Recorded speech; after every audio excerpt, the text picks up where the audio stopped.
Imagine trying to run a race while carrying a heavy backpack. Your legs are the CPU, your backpack is your RAM, and the faster you move, the lighter your load should be.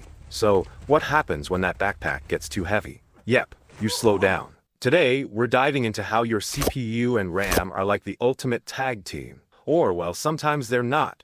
Let's break down how they really work behind the scenes. Before we dive into how your CPU and RAM work, make sure to hit that subscribe button and ring the bell so you never miss out on more simple, fun tech tips like this. Alright, let's get into it. Let's start with the star player, the CPU, or central processing unit. Think of it as the brain of your computer. It handles everything that makes your system tick. From running your apps to calculating that crazy math formula, the CPU does it all. Here's the catch. It doesn't store data. Instead, it processes instructions from software, kind of like how your brain tells your body what to do. The CPU takes those instructions, performs the tasks, and then sends the results back to wherever they're needed. Imagine this. You're playing a game. The CPU's busy calculating all the moves, enemies, and actions, while you're enjoying the gameplay. The faster the CPU, the smoother your game runs. But what happens if there's too much for it to handle? Yeah, that's where things can get slow. But we'll get to that in a bit. Next up, let's talk about RAM, random access memory. Now, RAM is like the short-term memory of your computer. It's the space where everything your CPU needs right now gets stored temporarily. The bigger your RAM, the more data it can store in that instant access space. Think of it this way. When you're cooking dinner, you keep your ingredients on the kitchen counter. Those ingredients are the things you're actively working with, just like the programs you're currently running. Now, if your counter space is tiny and cluttered with too many ingredients, it's hard to work quickly. That's what happens when your computer runs out of RAM. It starts slowing down because it can't hold everything it needs at once. And here's the kicker. RAM is super fast. It's much quicker than your hard drive, so your CPU can grab data from it in the blink of an eye.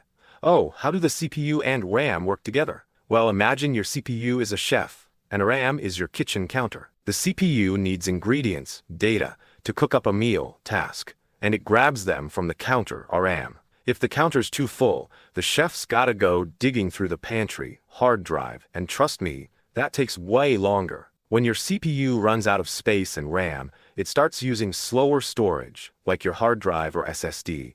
That's when you notice your computer lagging or freezing. More RAM means the CPU has more counter space to work with, and everything stays quick and smooth. But if the CPU is slow, even if you have tons of RAM, it's still not going to be as fast as you want. It's a partnership that needs to work in harmony. Key differences between CPU and RAM. Alright, let's quickly break it down. CPU, the brain.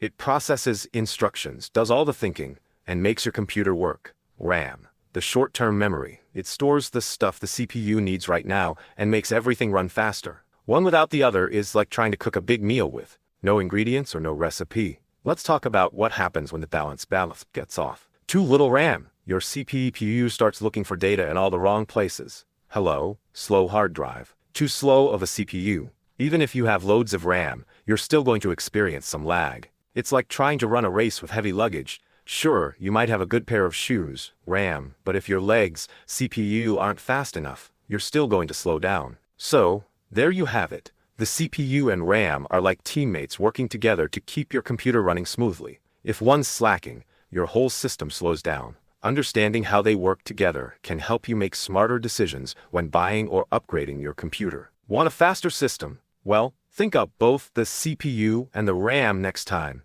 Thanks for watching, and remember to hit that button if you learned something new today. Don't forget to subscribe for more simple tech tips, and I'll see you in the next